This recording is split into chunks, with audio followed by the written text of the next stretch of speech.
তেল গ্যাস বিদ্যুৎ সংকটে কোন পথে বাংলাদেশ? একদিকে গ্যাসের চাপ কম, অন্যদিকে বিদ্যুতের লোডশেডিং। কোথাও রান্নার চুলা জ্বলছে না, কোথাও থমকে যাচ্ছে শিল্প কারখানা। আর জ্বালানি সংকট সামাল দিতে বাড়ছে আমদানি নির্ভরতা ও ব্যয়ের চাপ। প্রশ্ন এখন একটাই, তেল গ্যাস ও বিদ্যুৎ সংকটে কোন পথে বাংলাদেশ? বাংলাদেশের জ্বালানি খাত এখন এক কঠিন বাস্তবতার মুখোমুখি।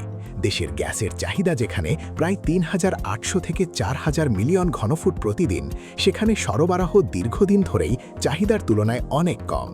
সাম্প্রতিক সময়ে মহেশখালীর একটি এলএনজি টার্মিনালের সমস্যায় জাতীয় গ্রিডে গ্যাস সরবরাহ আরও কমে যায়, যার প্রভাব পড়ে বিদ্যুৎ কেন্দ্র, শিল্প কারখানা, সিএনজি স্টেশন ও সাধারণ মানুষের রান্নাঘরে। গ্যাস সংকটের সরাসরি প্রভাব পড়ছে বিদ্যুৎ উৎপাদনে। পর্যাপ্ত জ্বালানি না থাকায় অনেক বিদ্যুৎ কেন্দ্র পূর্ণ সক্ষমতায় উৎপাদন করতে পারছে না, ফলে বাড়ছে লোডশেডিং, ব্যাহত হচ্ছে ব্যবসা বাণিজ্য ও শিল্প উৎপাদন। সংকট মোকাবিলায় গ্যাসের বিকল্প হিসেবে বেশি ব্যবহার করতে হচ্ছে ফার্নেস অয়েল, ডিজেল ও কয়লা ভিত্তিক বিদ্যুৎ, কিন্তু এতে উৎপাদন ব্যয় বাড়ছে, আর সেই চাপ শেষ পর্যন্ত পড়ছে সরকার, অর্থনীতি এবং সাধারণ ভোক্তার ওপর।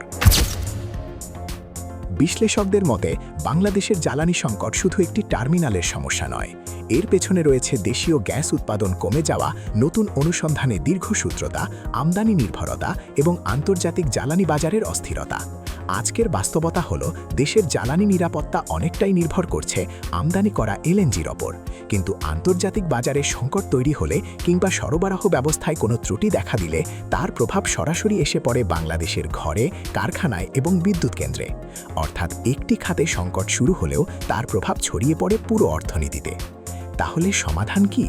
প্রথমত, দেশীয় গ্যাস অনুসন্ধান ও নতুন কূপ খননে সর্বোচ্চ গুরুত্ব দিতে হবে।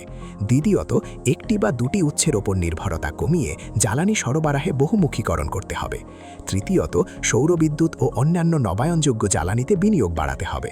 চতুর্থত, বিদ্যুৎ উৎপাদন, সঞ্চালন ও বিতরণ ব্যবস্থায় অপচয় কমিয়ে দক্ষতা বাড়াতে হবে।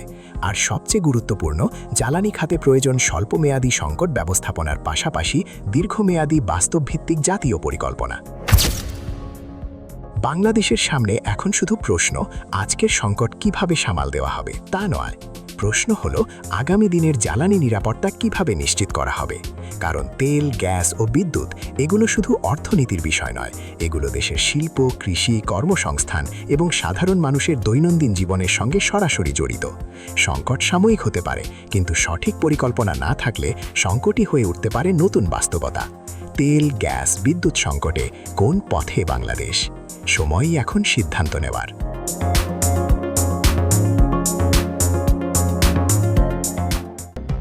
News Vision Digital Multimedia.